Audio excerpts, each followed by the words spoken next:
കോഴിക്കോട് നഗരത്തിലെ 4 സുന്നി പള്ളികൾ എങ്ങനെ മുജാഹിദി വിഭാഗത്തിൻ്റെ കയ്യിലെത്തി? പിടിച്ചെടുത്ത പള്ളികളിൽ ഖുതുബ നിർവഹിച്ചതിൻ്റെ വാർഷികം ആഘോഷിച്ചവരും അത് വാർത്തയാക്കുന്നവരും മുജാഹിദ് സ്ഥാപകൻ്റെ വാഴ്ത്തുപാട്ട് പാടുന്നവരും അറിയണം, ദീർഘകാലം സുന്നി വിശ്വാസ ആചാരപ്രകാരം നടന്നു വന്നിരുന്ന കോഴിക്കോട്ടങ്ങാടിയിലെ സുന്നിപ്പള്ളികളിൽ എങ്ങനെയാണ് മുജാഹിദുകൾ കയറിക്കൂടിയതെന്ന്. ഇത് റബീഉൽ അവൽ മാസമാണ്. മൗലൂദും പ്രവാചക ജന്മദിനം കൊണ്ടാടലും നിഷിദ്ധമാണെന്ന് പറയുന്നവർ ഇന്ന് ഖുതുബ ഓതിയതിൻ്റെ വാർഷികം കൊണ്ടാടുന്ന പള്ളികളിൽ പോലും ഒരു കാലത്ത് സമുചിതമായി നബിദിനം കൊണ്ടാടിയിരുന്നു എന്ന് ഓർക്കണം.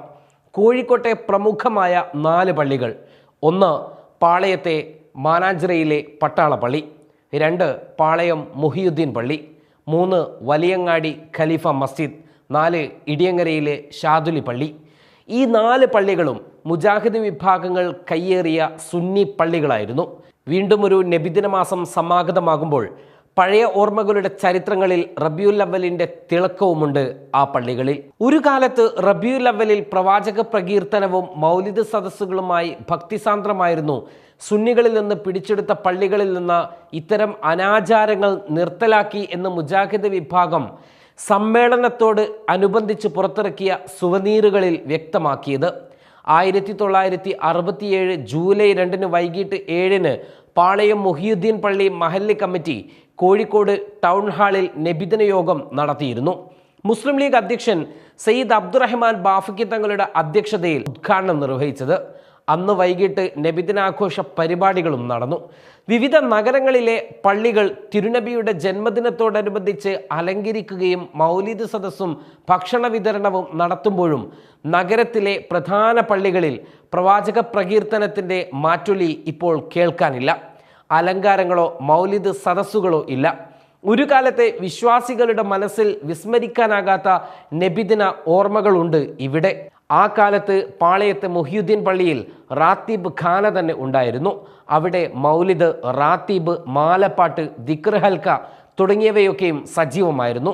സുന്നികളിൽ നിന്ന് പള്ളികൾ പിടിച്ചെടുത്ത് ഇത്തരം ഷിർക്ക് ബിദ്അത്തുകളുടെ കോലങ്ങൾ അവസാനിപ്പിച്ചു എന്നാണ് മുജാഹിദുകൾ 2012 ഡിസംബർ 27 മുതൽ 30 വരെ കോഴിക്കോട്ട് നടത്തിയ മുജാഹിദ് 8ാം സംസ്ഥാന സമ്മേളനത്തോടനുബന്ധിച്ച് പ്രസിദ്ധീകരിച്ച സുവനീറിൽ പറയുന്നത്. 1960ൻ്റെ തുടക്കത്തിലാണ് മുഹിയുദ്ദീൻ പള്ളി കൈക്കലാക്കാൻ മുജാഹിദുകൾ നീക്കം ശക്തിപ്പെടുത്തിയത്. പട്ടാളപ്പള്ളിയും സുന്നികളിൽ നിന്ന് തട്ടിയെടുത്തതിൻ്റെ തന്ത്രങ്ങൾ 1992 പാലക്കാട്ട് നടന്ന മുജാഹിദ് സമ്മേളന സുവനീറിലും വിശദീകരിക്കുന്നുണ്ട്. കോഴിക്കോട് വലിയങ്ങാടിയിലെ ഖലീഫ പള്ളിയുടെ മുത്തവല്ലി സ്ഥാനം പണം കൊടുത്ത് കൈക്കലാക്കിയെന്നും മുജാഹിദുകൾ തന്നെ വെളിപ്പെടുത്തിയിട്ടുണ്ട്.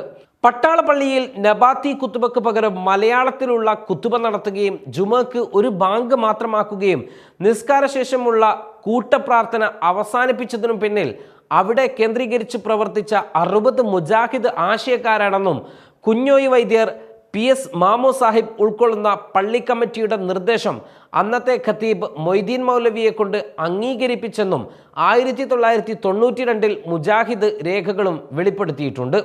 ഇത്തരത്തിലാണ് ഈ 4 പള്ളികളും മുജാഹിദ് വിഭാഗം കൈക്കലാക്കിയത്. അതിനുശേഷം അതെല്ലാം മുജാഹിദ് വിഭാഗത്തിൻ്റെ ആശയ പ്രചാരണ കേന്ദ്രങ്ങളായി മാറി. 4 Sunni പള്ളികളായിരുന്നു. Waytonikah.com, the exclusive Muslim matrimonial site.